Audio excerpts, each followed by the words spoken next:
বন্ধুরা তোমরা সবাই কেমন আছো? তো আজকে চলে এসেছি আবারও একটা নতুন ভিডিও নিয়ে। তো বন্ধুরা আজকের ভিডিওটা কিন্তু অনেকটাই উপকারে আসবে তোমাদের জন্য যারা একদম নতুন সেলাইয়ের কাজ করছো। তো আজকে তোমাদেরকে এমন সুন্দর করে একটা পিস আমি কাটিং করে দেখাবো যে পিসটা যতই ছোট হোক না কেন কখনোই কিন্তু সেটা নষ্ট হবে না। আমি এমনভাবেই তোমাদেরকে কাটিংটা করে দেখাবো যে যদি কোনো ব্লাউজের পিস ছোট হয় সেই সিটটা বাদ না দিয়েও একটু বুদ্ধি খাটিয়ে কিন্তু কাটিং করলেই সুন্দরভাবে একটা ব্লাউজ বানানো যায়। দেখো এই যে এই পিসটা আমি তোমাদেরকে একটু মেপে দেখাই। দেখো পাড়ের দিকের অংশটা কিন্তু ৬২ সেন্টিমিটার আছে। তো এইটুকুতে কিন্তু হাতার কাটিং যদি করতে যাই একটা গ্লাস হাতা কখনোই কিন্তু হবে না, ছোট হবে।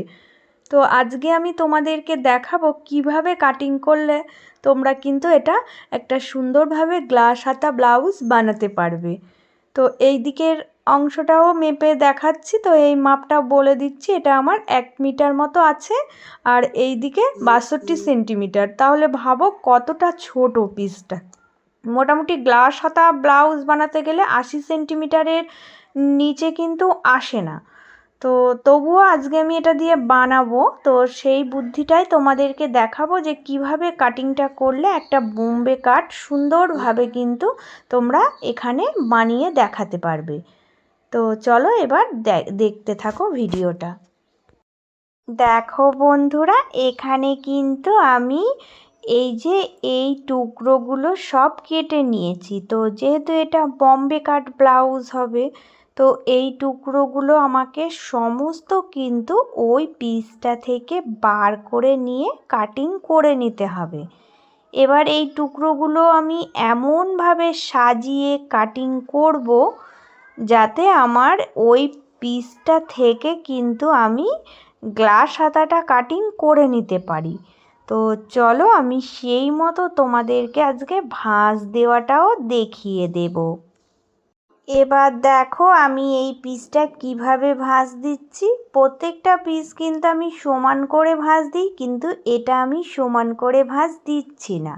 তো এটা দেখো এখান থেকে আমি ভাঁজ ঠিক ততটাই দেব যতটা আমার পিঠের এই ফরম্যাটটা বসানো যাবে। তো আমি সেই মতো দেখো ভাঁজটা দিয়ে এক্সট্রার ওই দিকে কিন্তু আমি ওই কাপড়টাকে বাঁচিয়ে রাখছি। তো এটা দেখো আমি এখানে বসিয়ে নিচ্ছি, নিয়ে আরও যে ফরমার আছে আমার যেখানে যেটা বসছে আমি সেটা বসিয়ে নিয়ে দেখো এই তিনটে এইভাবে করে বসিয়ে নিয়ে আগে আমি কেটে নেব। তো সুন্দর করে আমি এইভাবেই কাটবো। আর সাইডের সিটটা আমি রাখছি কারণ হচ্ছে আমার ওটা হাতার জন্য দরকার পড়বে। তো চলো এই কটা কেটে তারপরে তোমাদেরকে আরও আমি কি করব সেগুলাও দেখিয়ে দেব। এবার দেখো এই যে এই সাইডের যে অংশটা আমি বাঁচিয়ে রেখেছিলাম তো এখানে আমি এটা দেখো এই সোজাসুজি করে কেটে নিলাম। কারণ হচ্ছে এটা আমার হাতার যখন আমি কাটিং করব তখন কিন্তু এই অংশটা দিয়েই আমাকে কাটিং করতে হবে, নাহলে কিন্তু আমি হাতাটা আজকে বানাতে পারবো না। তাই আমি দেখো আন্দাজ মতো এই লম্বাটা রেখে আমি কেটে রেডি করে রাখলাম। তো এবার চলো দেখাবো কিভাবে কাটিং করব। এবার বাকি যে অংশটা আছে তো এই অংশটাতে দেখো আমি আরও যে আমার দুটো টুকরো কাটা হয়নি ওই টুকরোগুলো বসাবো। তো বসিয়ে দেখো এই উপরের এই সাইডটা থেকেই কাটবো কারণ পাড়ের দিকের অংশটা আমাকে হাতার জন্য ওটা রাখতেই হবে। তো এইভাবে এই দুটো অংশ বসিয়ে আমি কেটে এবার বাকি যে অংশটা থাকবে ওখান থেকে আমি হাতার কাটিংটা তোমাদের আজকে করে দেখাবো। দেখো এবার আমি কিভাবে এই যে হাতার কাটিংটা করব। তো দেখো যে পিসটা আমার ছিল তো এটা যদি আমি 4 ভাঁজ এইভাবে দিয়ে হাতার কাটিং করতে যাই সাইডে কিন্তু আমার অনেকটাই ছোট হবে। তাই এখান থেকে আমি কাটিং করলে হাতার কাটিং করতে পারবো না। তাই আমাকে কি করতে হবে না, দেখো এই যে এই টুকরো যেটা আমি বাঁচিয়ে রেখেছিলাম তো এটাও পাড়ের দিকের অংশ। তো এই অংশটা আমি দেখো এখানে কিন্তু জুড়বো। তো এই সাইডের সঙ্গে এই সাইড আগে আমি জুড়ে রেডি করব, তারপরে কিন্তু ভাঁজ দিয়ে কাটিং করব। তো চলো আমি এবার সেলাইটা করে নিয়ে আসি।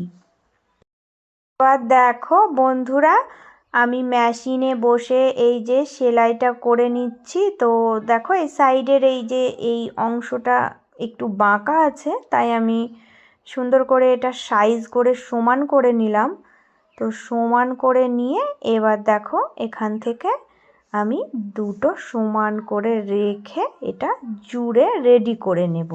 তো চলো এবার হাতাটাও আমি কাটিং করে নিয়ে আসছি, তোমাদেরকে দেখাবো যে কত সহজে কিন্তু হাতা দুটো বেরিয়ে আসবে। দেখো আমি এই যে এই পিসটা দেখো লম্বায় অনেকটা বড় হয়ে গেছে। তো এই পিসটা এবার 4 ভাঁজ করে নিতে আমার আর কোনো অসুবিধা হবে না। তো 4 ভাঁজ করে নিয়েই আমি হাতার মাপ কিন্তু সুন্দরভাবে পেয়ে যাব।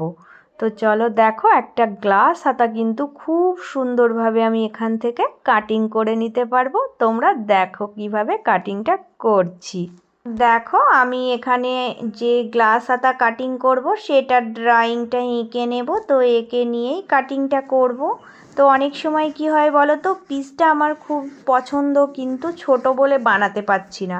তো এই কাস্টমারটা আমাকে কিন্তু বলেছিল তুমি গ্লাস হাতায় যদি পারো একটু চেষ্টা করে আমাকে বানিয়ে দিও, আমার এই পিসটা খুবই পছন্দের। তো ভাবলাম চলো একটু বুদ্ধি খাটিয়ে তাহলে এইভাবে করে কাটিংটা করেই দেখি। আমি এর আগেও এরকম করে কাজ অনেক করেছি, তাই আজকে আমি তোমাদের সাথে এটা শেয়ার করলাম, যদি কারোর কোনো উপকারে আসে।